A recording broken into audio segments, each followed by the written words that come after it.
Hey everybody, it's Ron and Debbie, and we're back for another edition of Ask Ron. Got the birthday boy in the house with us today. Got stupid birthday balloons up here. I added a little backdrop. Okay, our first question is from Heather Olson, and she says, "Happy birthday, Ron. What do we give the man with everything?" I don't know any man with everything, Heather, so I can't answer that question. Well, she was referring to you. Oh, I don't have everything. Okay, well, thanks for the good wishes there, Heather. We appreciate it. Thank you, Heather. All right. Okay, from Floyd Davis, and Floyd is from Tennessee. I'm still new at this and still learning and haven't done any deals yet. Correct me if I'm wrong, but I believe taking over the deed subject to is the best way if there is some equity and the payments are low. Well, stop now. Let's answer these one at a time. Okay.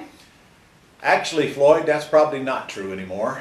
Probably the easiest thing for you to do is go lease option a property, and then you don't have any closing costs and you don't have any risk, and then either assign it or sublease it out to a tenant buyer. That's frankly cheaper than taking over the debt subject to. Now, Tennessee, your closing costs are very minimal, so I guess as broad as it is long, but you need to analyze the deal and see if it makes sense for you to buy, and if it does, go ahead and take title. If not, just lease option it.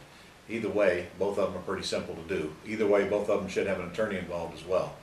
But with these axe deals out here, I mean, watch the video from Scott today, right here on this newsletter. He's doing a ton of deals and without any risk. And frankly, it doesn't take much practice or experience to do what he's doing right now. Okay. He had, let's see, another question also. Right.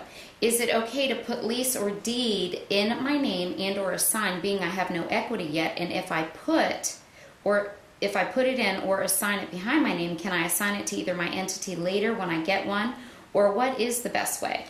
The best way is to get an entity now. It's a phone call to form an LLC. Get it done, or get an entity. If you're taking title, you can use a land trust. That's easy to do. You don't need to call anybody. You don't form a land trust like you form an LLC.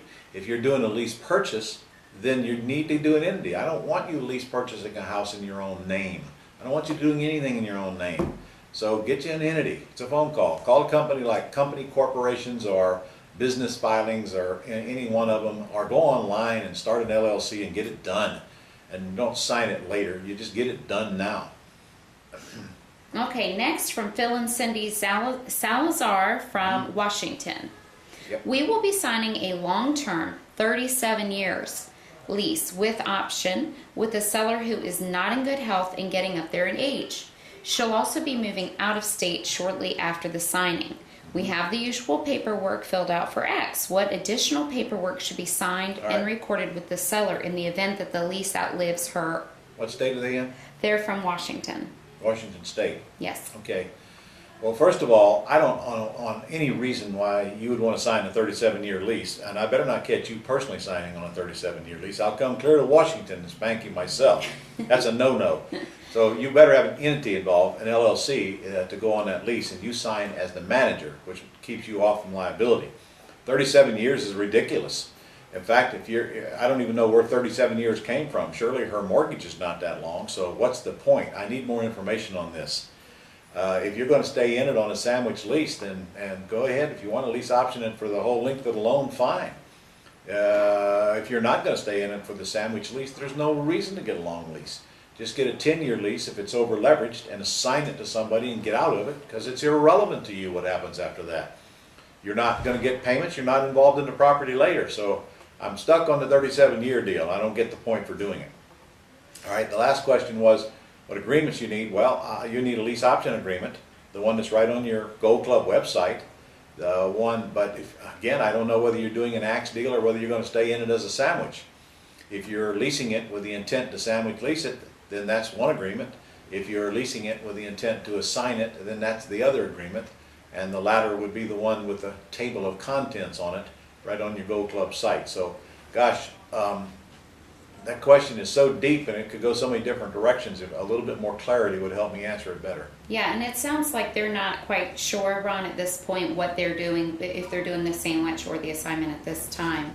She says, or if we get the property back and then we want to sell. Well, if you get the property back, that means you want to stay in as a sandwich, and if you want to do that, then you better use the right lease It's the one without the table of contents, and it's under control without ownership in your resource section. First you go to forms and agreements, and then you go to the control without ownership section, and you'll find it there without table of contents.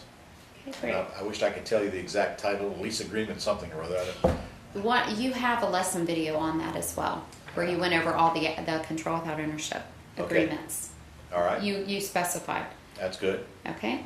All right. From Brenda Wood, this is regarding negotiating a short payoff of junior lien. Does that sound right? Uh-huh. Do you take any tips, or I'm sorry, do you have any tips on how to successfully negotiate a short payoff of junior liens so that you can take over the debt on a first mortgage? And she is from Poughkeepsie. All right. Well, I have a lot of tips. I've done seminars on it. In fact, we have a boot camp called Paper Power, and that's part of that. But frankly, negotiating the payoff on a second mortgage is not difficult. It's not a short sale type thing. You just make the lender an offer in writing and let them respond, and then either counter or tell them go away. That second does not stop you from controlling that property. You should control the property before you even attempt to discount the second. But if the second doesn't go away and they don't file foreclosure, that still doesn't stop you from renting the house out if you get it for free. But if the deal hinges on discounting the second, go ahead and get a contract to purchase it, then discount the second, and then decide if you want to close. Because if it's not a deal, if you don't discount, then you don't want to spend any money on the property till you find out if the second will discount. Again, that's a letter. Here's what I will pay you for that mortgage, and let them respond, and then act accordingly. Okay, great. Last question is from Carla DeWitt, and she's from Indianapolis. Hey, Carla, I just left you. With the new affiliate marketing rules, when we add a signature to our emails that contains our affiliate link, do we have to add the disclosure about it being an advertisement from which we may receive compensation? That disclosure is usually placed in the advertisement itself, which is the responsibility of the person doing the selling on the page where your link goes to. To tell you the truth, Carl, I don't know the answer to that question. I doubt that you have to disclose it, but what the heck, it wouldn't hurt anything anyway. Just take the little paragraph disclosure and put it down below that, and then you've done it. Don't make a big deal out of it. Better be safe than sorry. Okay, sounds great. Well, that's all we have this week, Ron. Okay, see you next week, guys.